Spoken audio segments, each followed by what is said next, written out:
Right, and I've timed that perfectly, so the recording skips Nick's introduction. But hi, everyone. It's Carl Sanders Edwards. I'm a co-founder of the Incubator with Nick and founded Adeption. I got really interested in this work through doing a lot of performance improvement work, really, is where it began, and trying to help make teams and organizations more effective. And that sort of trickled up or down, however you want to look at it, to leadership development, because that was the underlying constraint in many different places. Like, you could sort of talk about agile processes or design thinking, but they either worked or failed based on the leadership that could support them and the mindsets that drove those. And then that naturally connected into vertical development. My particular bent is doing it at scale, and have been spending a lot of time thinking about it, experimenting with it, working with clients about how do we have really high quality executive style leadership development experiences that are vertically developmental, but for hundreds and thousands of people. Hundreds or thousands, I'll be correct. We haven't done hundreds of thousands yet. Okay. I would love to. I think the world needs it. So that's a big why for this incubator process as well, because what Nick and I were doing when we were sort of thinking about how to spread the practice of this really sort of high quality leadership development, we were like, there's only so much we can do. And the more people we can enable with things that we see working, then the better. And even better, the more that we can enable people to learn from each other and swap practice and advance the field as a whole, even better. So the collective impact that even you here on this call can have is quite remarkable. So enough from me anyway. We'll go through what it's all about. I'll pass back to you, Nick. Thanks, Carl. Okay, so in this session, we'll just use as much time as we need. If we don't need the full hour, we'll stop early. But what we're going to cover is, what is the vertical leadership indicator? Why this approach rather than come along and we'll train you or you'll get accredited? This is a different sort of approach. And really, it's the sort of approach Carl and I said, what would we want to go to? So that's why it's designed the way it is. What is an incubator? Why? Who is it best suited for? What are the benefits? And what sorts of people come along to this? We found that the actual network and community of the group turns out to be one of the biggest factors for people. So you'll probably want to know what sort of people will I be mixing in with. To help us get started, what we found useful is to get a bit of a sense of what questions are on your mind.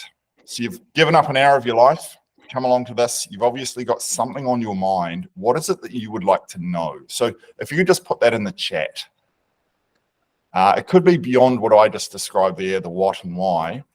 What is it that you're most interested in about this process? You're obviously motivated to come along and find out more. And if we know that, we'll make sure we address those topics as we go through.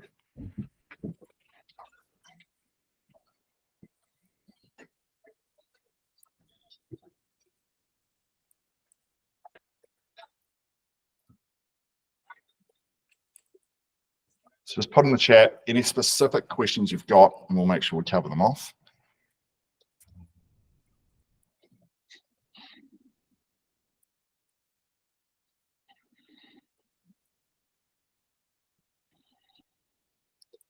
Aha.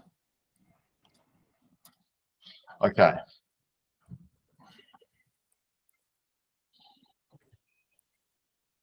Okay, thank you, Petrie. Okay.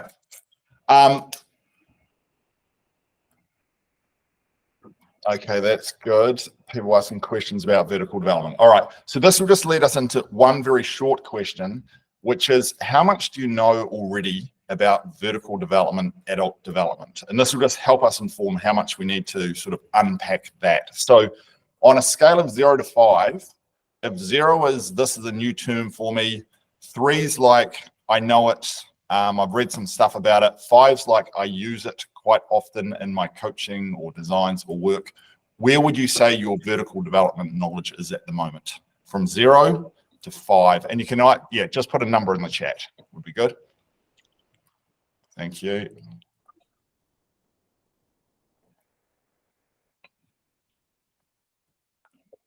Thanks. Okay, that's helpful just to ground us on where are people starting from. Okay, so Carl, do you want to share the slides? You up for that? Have you got them up? Yep. Which one do you want to start with? The one with let's start with the stages. Yep.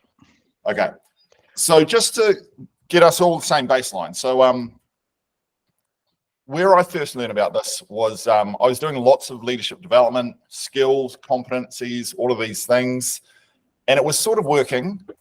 People were saying they enjoyed the experience, but there was clear something was missing because the leaders were still grappling with the same complex challenges that they always had been. And then I started to read about, discover this idea of adult development or vertical development, and saw that, wow, there's this whole other way of looking at how leaders develop. And essentially what they'd done is they'd researched over several decades, and they noticed that adults go through particular stages of development, and they go through them in a reasonably predictive order. And it's sort of like rings on a tree. Each year, the tree can grow a new ring, and it doesn't mean that the previous rings disappear. They're still there, they're still within, but now you've got this extra layer. And so it is with vertical development, is when they followed leaders and adults, they saw that leaders could keep growing over time and get these additional rings.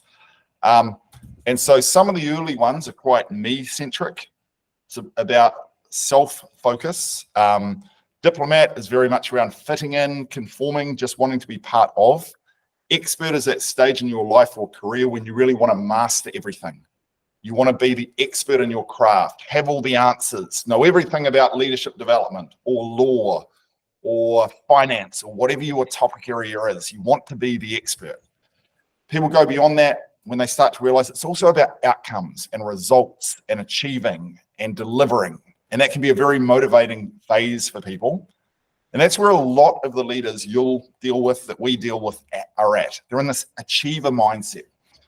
But the way the world is at the moment, most organizations need their leaders to have that, but go beyond it, to grow another ring. And this is in the redefining space where people start to explore, question the status quo, seek more perspectives. And society, we think, is actually going through this transition at the moment from achiever to redefining. And that's part of all of this sort of confusion which is going on for the moment, as people start to explore new ways of being, doing, behaving. And then you can get a few leaders who are getting up into the transforming and alchemical space. And you do see those within organizations. So the Vertical Incubator is come from sort of Carl and I and a few others discovering this, going, this is really great. I wrote some white papers about it back at CCL. Lots of people said, Nick, this explains exactly what I've been feeling, but how do you do it in practice? And so the whole focus for us in the last 7 or 8 years of doing the incubator is the theory, that's good, but how do you do it within real organizations with real leaders at scale? It's the how-to. So the incubator is sort of our lessons, wisdom on the how-to. All right, let's keep going forward. What is an incubator? So keep going. So the incubator, originally it came from startup culture. So some of you I see are in the US. We were inspired by Y Combinator, which is a startup in the Bay Area. And Dropbox came out of there, Airbnb came out of there, lots of famous companies came out of there.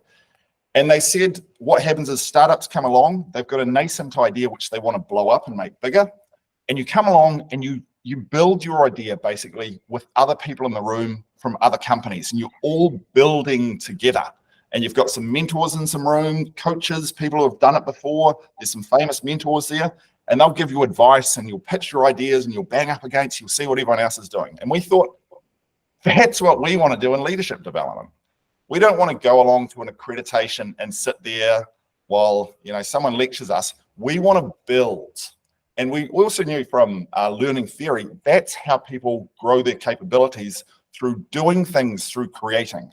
So the incubator was this idea of, what if people like you could come along to an event with a real program, a real experience you wanted to build out, and you get in the room with other people from different companies and you build it side by side with them, getting coaching, advice from us. But it's a doing and learning process. And so our original one was a startup idea. We did in Austin, top left, and it went really well. And then we said, let's do another one. We went to the Bay Area. We did it in San Francisco, and that got better. Then Boeing said, who were at that one, they said, hey, could we host it? So we said, sure, we can get people to host it. So Boeing hosted the next one. Then Penske did, then Salesforce did, and on it went. And our last one was down in Mountain View at Google. And we just did London 2 weeks ago. The last one in the US was at Google. And so each of them have sort of grown, evolved, changed, and they've got better and better each time. And this alumni community has grown up, which if you come along, you will be part of. All right, let's keep going forward. Carl, and let's throw to Carl to talk anything else about the incubator and sort of the inspiration. Yeah, so I'll just go, before I finish on that one, that the one thing that, just building on what Nick said, is a lot of it is about creating the conditions for good design and for your own learning and development, and quite frankly, ours as well. So when you being an entrepreneur myself and having started a few different businesses, nobody can tell you the playbook to build a business because there is so much variation and complexity in the space. But the reason incubators in the startup world work, as far as what Nick said, is that they create conditions that make it more likely you'll create a good business. So those conditions are really developmental conditions. There's a fair bit of heat. They put pressure on you to sort of get through things and deliver things. There's a lot of colliding perspectives, as in you're in an environment with other entrepreneurs trying to do things. Sometimes they don't have very good ideas, but you learn from that. You get a lot of different speakers that come in and share their thoughts. Some of them you ignore, some of them are really good. So it's less of a teach me everything you know. It's more like, what pieces of inspiration and nuggets can I take from this? And then a lot of it is about progress and moving forward and doing things and experimenting with it. So they're the conditions we seek to create in an incubator. It's a really rich, multi-dimensional experience. And what we've seen is that a lot of people really enjoy that as well. And it's like, from adult learning theory, it sort of fits in with what you want to do anyway, rather than just being a recipient of information. I touched on this before, but the motivation for this is really quite clear. It's a pretty big idea that we've got. This is the last image of Earth that was taken when the Voyager satellite left the solar system. So it turned its cameras back, and that it's called the pale blue dot. I think Carl Sagan made this quite famous. That's it. That's what we have as far as we know at this moment. A single pixel on a screen is everything on this planet. And when Nick talked about moving kind of collectively to a redefining, transforming space, we see it all of the time with organizations are grappling with a new order of complexity. And personally, I don't think that's a bad thing. I think humans are well suited to deal with really complex situations, and the danger is that we have too much inertia in the current models and structures and things that we do, and that we don't adapt like we're good at doing fast enough, because the processes and systems and infrastructures that we've set up around us are too fixed. The way to change those and have us keep adapting is not going to be through one or two inspired leaders. It's going to be through almost like societal level growth and lots and lots and lots of well-developed people who are asking questions and experimenting and changing the status quo, as we've done as a species many times before. You know, going from at least in one part of the world, a feudal system to a liberal democracy. And these sorts of transitions are natural, and they happen, and they create and require a lot of development. And I think a personal motivation is that organizations have got a great role to play in that, because they're a container that can help really develop people. And so as an incubator, if we can help more practitioners do the things that you put in the chat there, you know, increase levels of motivation to take on this work. Development's hard, and so how do we keep people motivated? move from theory to practice, because it's all very well to look at the research of 10, 15, 20,000 people, but how do you actually predictably move people through these stages or increase their range, which is something we're talking about more and more. Design experiences that will do that, and create behavior change, because I think behavior change is it precedes a lot of development. We change the way we think by changing what we do. It's the ignition that we really want to help create in the world. So, and help protect that pale blue dot.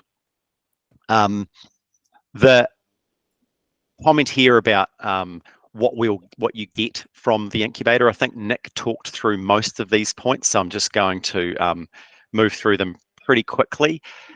It's an opportunity for you to work on a design or an opportunity or a hunch that you might have around a leadership development experience. It doesn't have to be overtly vertical. We have a lot of interest in people sort of embedding vertical principles into a normal unvertical branded leadership development experience. So you can sort of be teaching a lot of horizontal things, but make sure that there is a vertical component in there. A metaphor that we've used before is a catalyst. You know, it can be you can take a 5-litre drum of resin and put 2 drops of catalyst in that, and it changes its composition completely. So the vertical component could be those couple of drops of a catalyst. And so we've seen that. We've had all sorts of different designs that people and ideas that people have brought in, from really them wanting to experiment a bit themselves about how to get stakeholders on board, to designing full experiences that roll out across organizations or groups of organizations, to somebody who's coming along and wanting to get a few extra tools for their own coaching practice. Nick, would you add anything to that one before I move on? That sounds good. Great. So how it works, and we'll have plenty of time for Q&A here, but I'll just talk through here how the actual process works. First is there are 3 phases in it. And the first one is to experience it yourself. So you get to do a vertical assessment, which is something that we often find groups find really useful to sort of catalyze and motivate people's journeys. So you get that yourself. And then Nick and I go through a few of the exercises that we've found tried and true that really, really work. So there's you can sort of take those and steal with pride, but there's an experience element for yourself. Then there is the design phase. So moving on quickly after experiencing it, you get a chance to actually think about your organization or your client's readiness, learn about different design patterns, different things that we've seen that work and other participants have created, and then start working on your own prototype. And we've got a canvas to help you do that. Often you throw away your first version and do another one and another one. Those first 2 phases are done asynchronously through our Adeption platform and with live synchronous sessions like this, but longer. It's very interactive. The final phase is in person, which is a chance to really practice, share your feedback, discuss it in depth with each other, with us, have a few more experiences, and create a few of your own. And that's a day and a half in person. So the next one of those will be hosted by Dropbox in San Francisco. And we've also got one planned for Auckland as well later in the year. Broken down a little bit, those delivery modes, I'll move through these and then just pause for any questions. The VMI is the assessment that I mentioned, which is the vertical mindset indicator, which is scored using AI. It's still human validated, but it's getting more and more very valid at the moment. So we don't have to do many human corrections. So you do that yourself. We have a debrief session, both digital and live. There are workouts on the Adeption platform. These are very interactive, conversational. It's a conversational interface. So you answer questions, you get prompts, you have to do assignments to share your insights with everyone else here, and you've got a chance to see what others do. You'll also be able to build off previous participants. And Celia, I'll come to that. I'll just move through this and then answer the questions. So please do add questions as you come through. We have the live online session, more workouts, another live online session. You go and have it, we prompt you to go and test it with your clients and organization, and then we finish up with the in-person piece before moving on to the alumni piece that Nick mentioned. So Celia, I see your question there. Do you want to come off, and I'm just open this up to everyone now, do you want to come off mute and just sort of talk that through with me, and we'll see how we can go, because it looks great. Sure thing. So can you hear me all right? I've got yeah, good, excellent. Yeah, we have a deliverable to deliver a program for a project to be piloted by Christmas, and we were hoping to come on the earlier program that's been moved. So you know, stuff happens, but we're just wondering, I guess, what guidance as we need to start the design earlier now before we come on the program. So yes, we can iterate when we're on the program, but how can we, I guess, avoid rework, or what guidance would you have for us to get us started on the right path, I guess, so we have less rework? Yeah, I think it's a great question. I'd recommend joining the San Francisco cohort and doing this is one of the beauties of this what I just went through, actually, the time zones aren't too bad for New Zealand to West Coast as well. And for the multi delivery modes, and you can do that first 3/4 of the experience effectively, and then you'll be quite well advanced to the in-person piece to sort of do some dry runs before you pilot. So and we can make that work as far as the logistics, and because the way the adaption piece of it works too is your cohort will still be able to see what you did as in going through those. So that's the recommendation I'd make there. Great, that's super helpful, thank you. Great. Please just feel free, ask any other questions either through the chat or just come off mute. There's not too many of us, so we can make this nice and conversational. Alex. Yeah, kia ora team.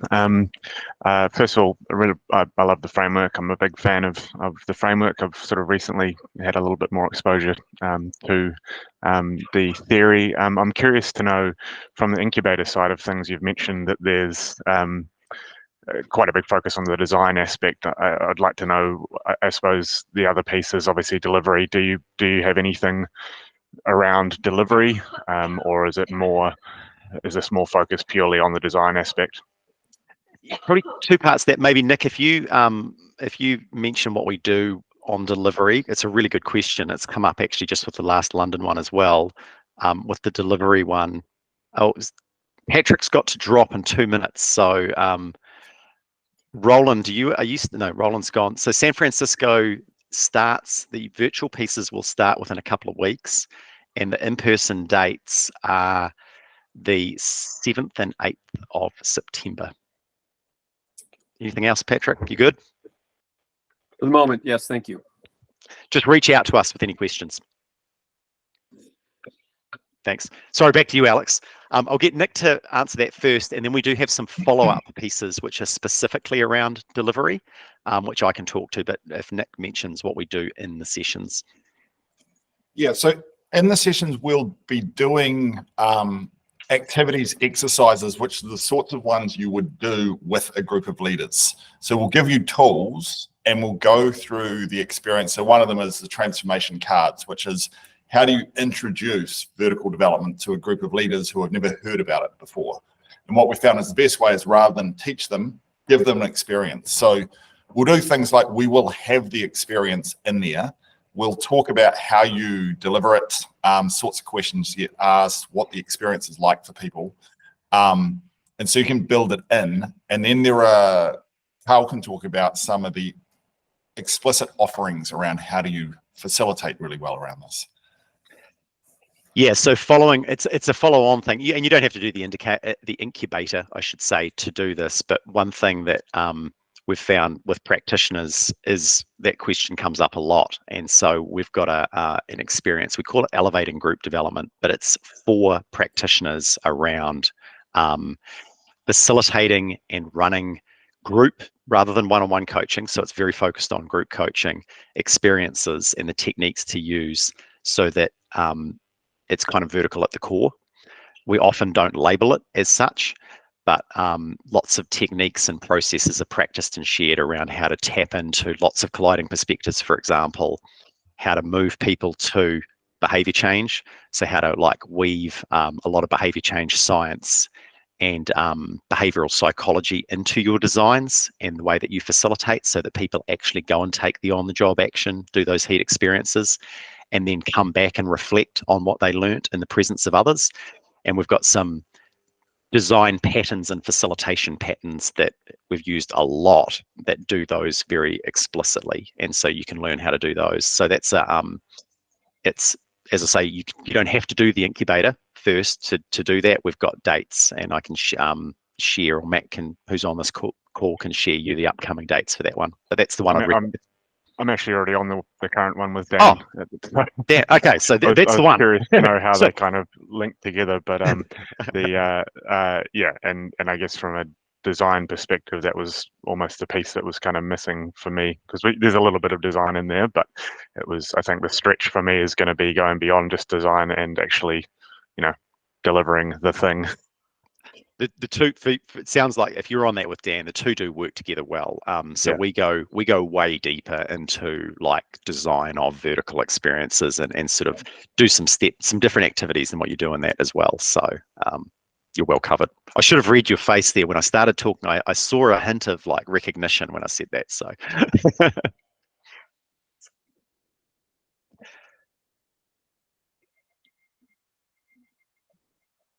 Any others?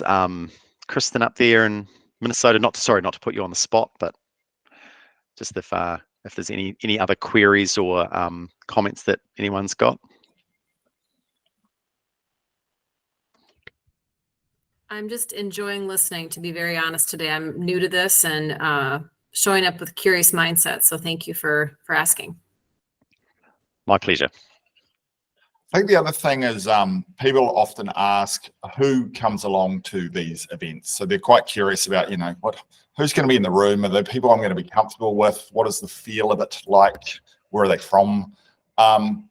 So when looking back last time we did in San Francisco, mostly North America came to so it tends to be from the region, people come, but at Google, I think we had some people fly in from different places.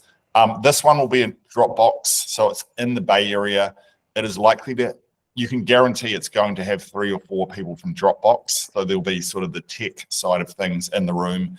And usually in the Bay Area, there are quite a lot who come from like Silicon Valley area or, the Googles, those sorts of companies. So expect a few technology people at that one. We had at the one we just did in London, there were 3 doctors in the room. You get quite a lot of people who were going down one particular path in life. So we had 3 doctors and maybe a couple of lawyers. And then they had made they said, this isn't for me. What I'm doing in my career is not fulfilling me. And they made a jump into a new field, which was coaching, leadership development, something like that. So you'll get people like that who have made a bit of a shift. And then you'll get people who are deep in leadership development and have been for many years. So you get a bit of a blend. Often there's about half people are from large organizations or organizations. So they're coming from corporates. They might come along in groups of 2 or 3. They're going to work on something together. And then a half of the room is often solo practitioners.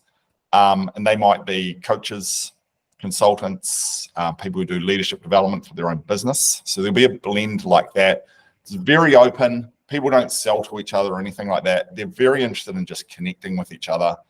And what we have seen, sort of unbeknownst to us, is a lot of people have more connections outside of the room. We sort of set it up to build a community, and then we find out that people have joined each other's companies, people are doing work together. So a lot of that happens later on. So you could expect you'll get network benefits out of this as well. What other questions would help you decide if this is a good fit for you? Are there other things in your mind that you're wondering about?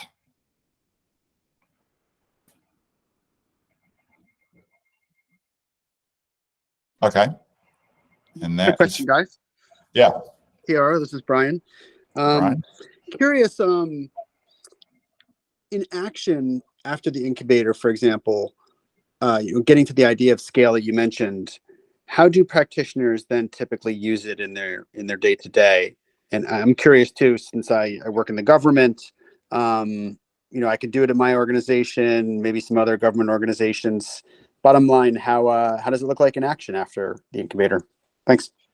Yeah, thanks, Brian. So a few different ways, and it sort of depends on how you want to use it. Like, that's what we quite like about it.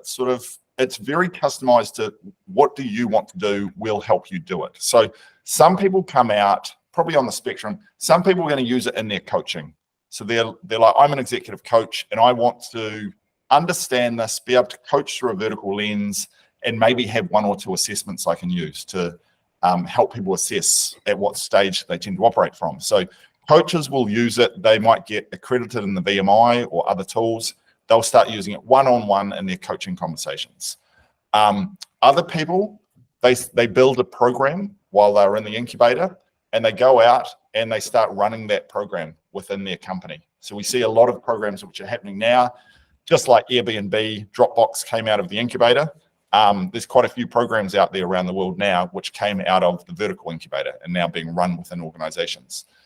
One of the interesting ones that we had, and the woman Erin Swartout came and talked about this at the London Incubator, and it got a lot of interest from people.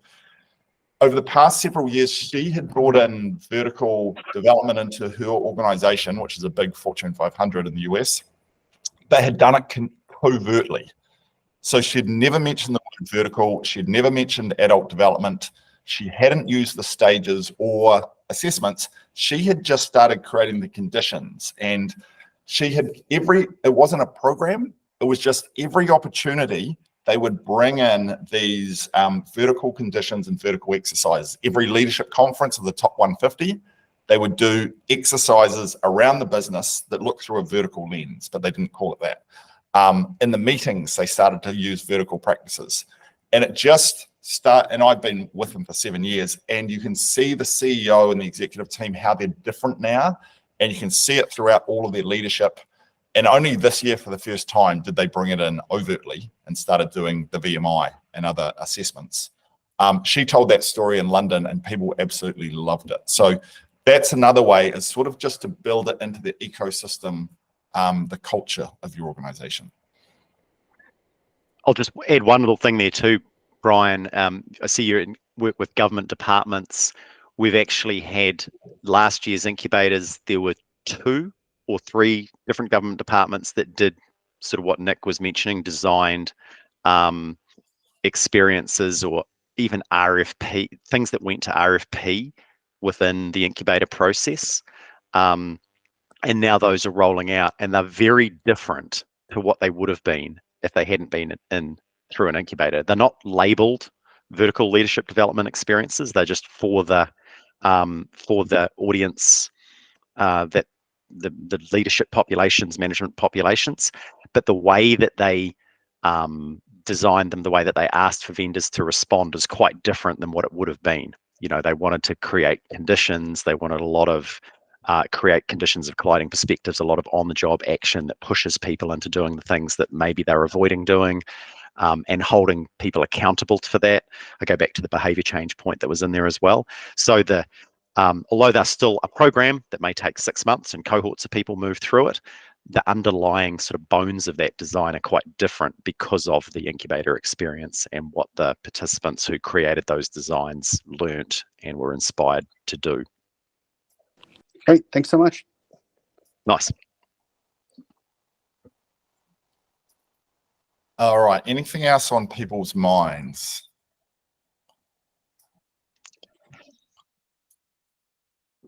Last comment, sorry, you go. Just a curious question.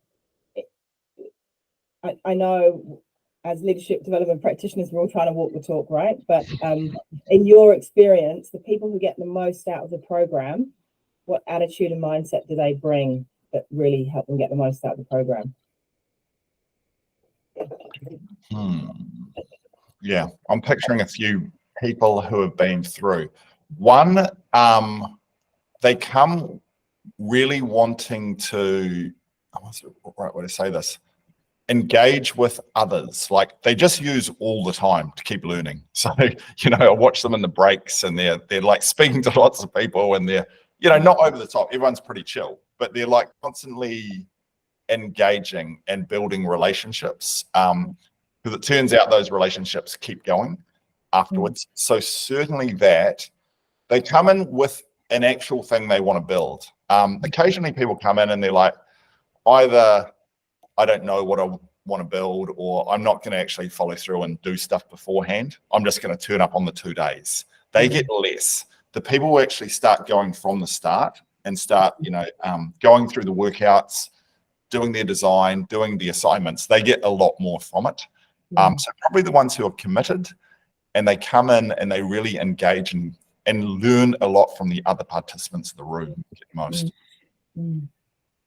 Yeah, and the last there's an application process, and I just shared a link where you can click through to it. And the reason that we have that is to try and increase the mindset of people and directly in line with what Nick just said. So the application process is really quick, and it's if you apply, we'll approve it, but there's a real point behind the application process because it asks, what your motivation for coming is, and it's sort of a priming thing as much as anything, and it just sort of sets that expectation as well. So the people that are doing this work and interested in doing this work tend to get a lot out of it. If you're sort of wanting to be a bystander, it's a frustrating experience possibly because there's not a lot of value if you're bystanding. Sure, it's very helpful. Thank you.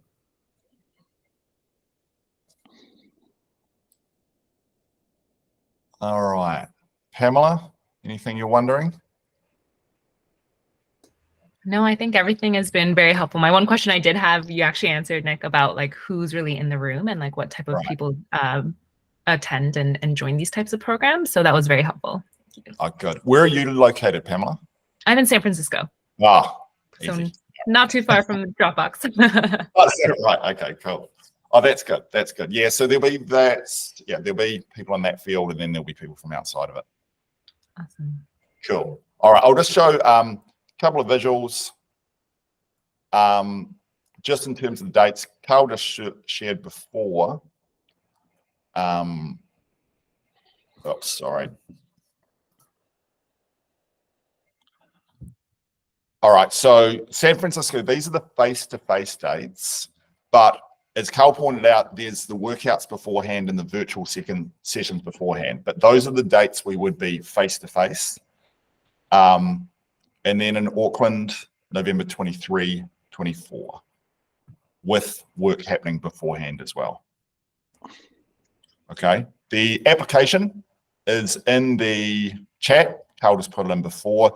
If you're not sure, feel free to apply, and that'll reserve you a spot, and then you'll get sent a payment link. And if you pay that, that will be the confirmation that you are coming. So if you're sort of on the fence, feel free just to go through and apply, and we'll know that you are interested. Okay, I think we're good then. You've got, I think you've got our contact details. So feel free to send an email through to any of the team. And if you want to address it to Carl or me specifically, just let them know and they'll direct it on to us and we can get in contact with you. Celia, as well, to your question around, wanting to get a design going, we're happy to get on the phone as well and just chat with you about your situation and get you started so that you feel like you can be moving along quickly. Great, that's super helpful. Thank you. Yeah, awesome. And open to everyone, same thing. So that's right. All right. We may see you virtually and face-to-face in the coming months. We hope so. Otherwise, good to meet you on this call, and we'll see you soon. And the team will share the recording as well. So thank you very much. Thank you. Thank you. Excellent. Thank you. Have a great day. Good afternoon. Bye. Cheers.